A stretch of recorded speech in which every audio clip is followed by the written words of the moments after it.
Bienvenue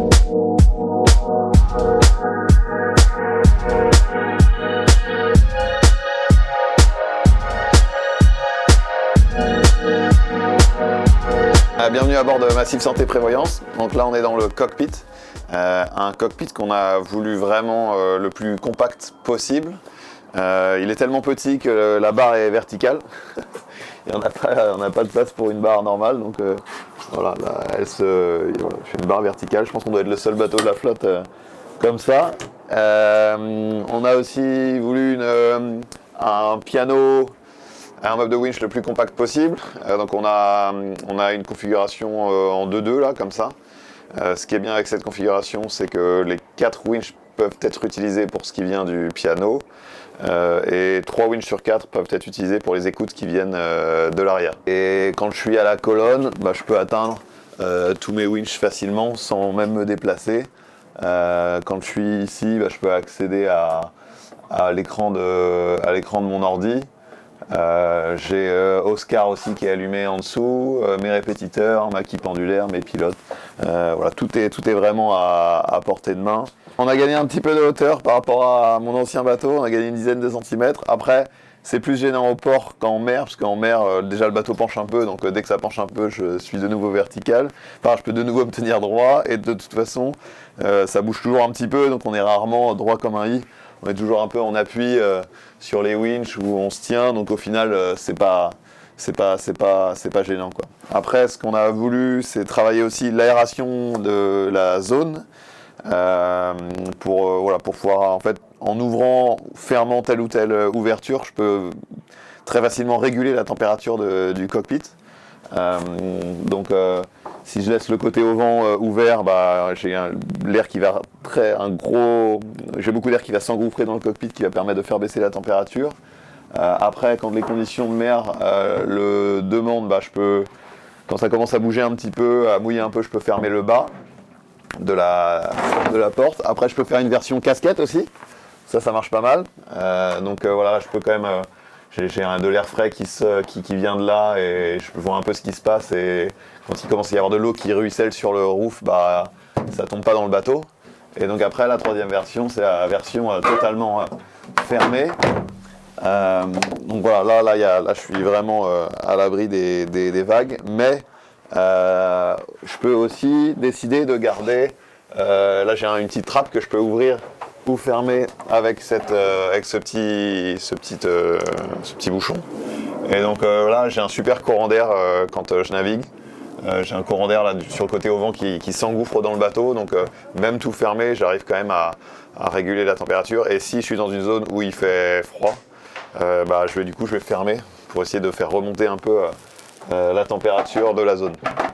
C'était un impératif, effectivement. Alors en fait, c'était mon ancien bateau, soit je laissais ouvert et j'étais mouillé par la mer, soit je fermais tout et j'étais mouillé par la transpiration, donc il n'y a pas vraiment de bonne solution.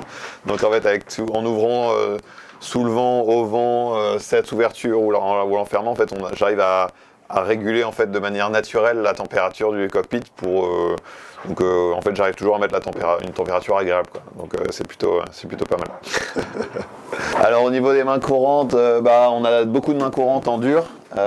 Donc on s'est servi de ce renfort longi là pour en faire. Donc voilà, j'en ai 3 de chaque côté. Et aussi, donc ça c'est quand même plus agréable qu'une main courante en boot, parce que voilà, c'est plus solide. Ça bouge moins. On en a quelques-unes en bout quand même. Et après, on a des en dur de chaque côté là. Donc voilà, quand je suis, ça va un peu vite et que ça tape un peu, voilà, je peux me caler comme ça, une main devant et une main là. Et là, on est prêt pour les hautes vitesses.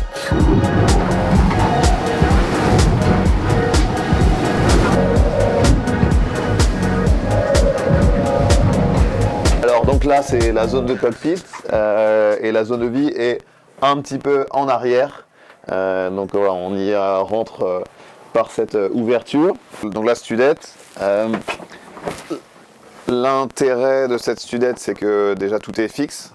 Le siège de table à cartes est toujours à bâbord, la bannette est toujours à tribord. Quand je suis assis, dans mon siège de table à cartes, un peu à l'image d'un pilote d'avion dans son cockpit, je peux tout atteindre. J'ai le clavier sur les genoux, je peux atteindre ma quille pendulaire, mes pilotes, allumer, éteindre mes systèmes, ma communication satellite, le radar, l'écran radar, le téléphone.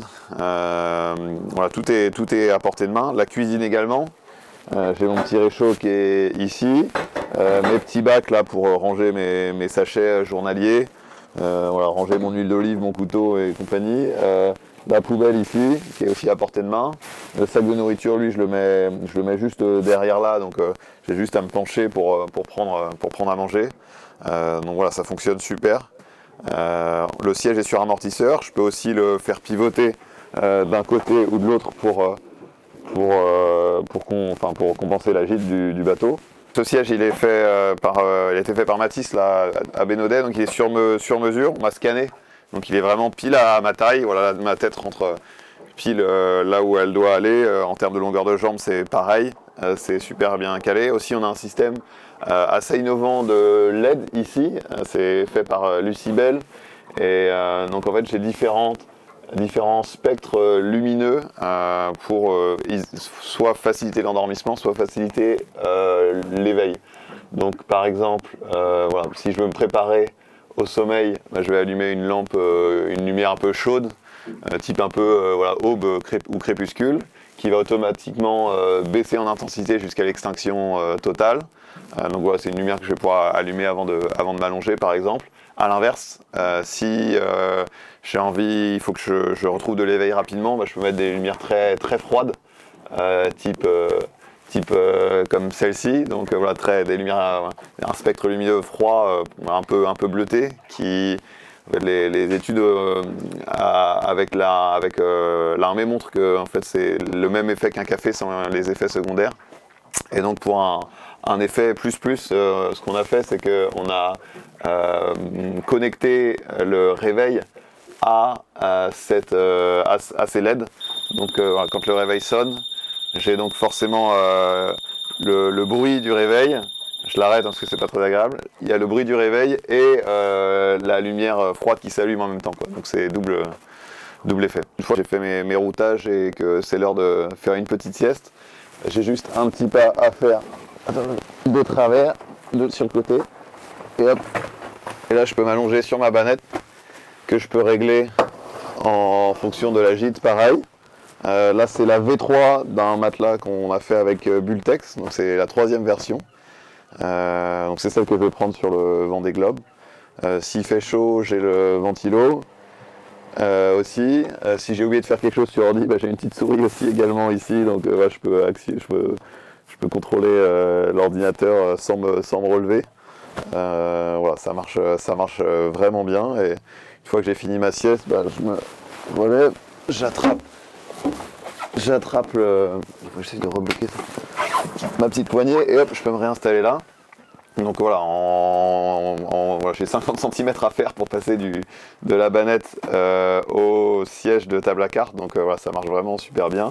Et je pense que je suis assez fier de dire que je suis un des seuls bateaux avec une vue mer de ma banette, quoi. Donc quand je me lève, quand je m'habille avant de sortir, j'ai une magnifique vue sur le sillage de Massif. Donc c'est assez agréable. Et si j'ai besoin d'aller vers l'avant pour une manœuvre, je peux même atteindre la colonne. Je peux même atteindre la colonne sans sortir. Mais c'est plus pratique quand même de sortir. Et je suis directement à la colonne ou aux écoutes.